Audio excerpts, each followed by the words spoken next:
I am afraid that sometimes our familiarity with the Bible, we grow used to reading it, and so we grow comfortable with the great truths. We'll say things like, Jesus has saved my life, or saved my soul, or I'm born again, and it won't mean anything. It won't change anything. We won't pause in any way to remember what that encounter meant and what's transformed since that encounter. For instance, we don't spend a whole lot of time remembering what it was to be lost.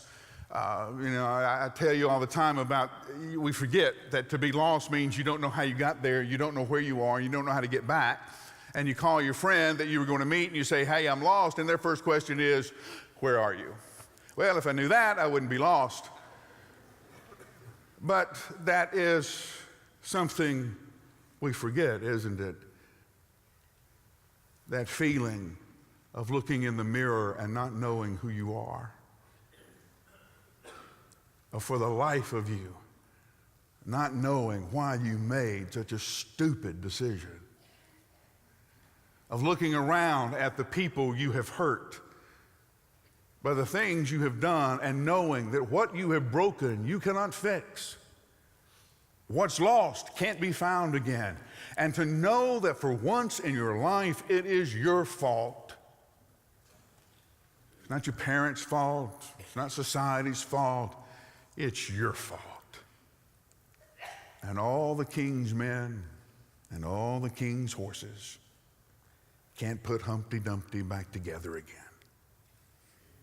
You remember what that was like?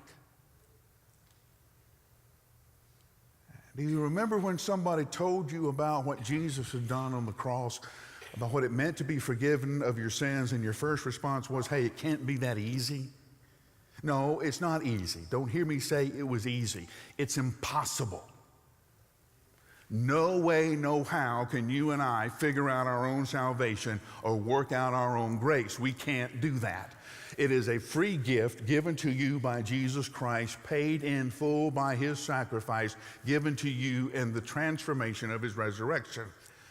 Now, I've just thrown around a whole lot of terms, but you and I need to spend a moment every now and then just remember what happened when we were brought to new life in Jesus Christ. That's what Paul is talking about. The first 3 chapters of Ephesians are theology.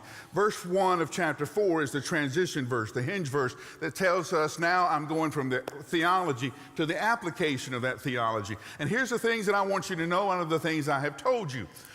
Paul says, I want you to remember to live a life worthy of the calling that you have. You can't be worthy of the calling that you've been given, but you can live in a worthy manner now that you are called.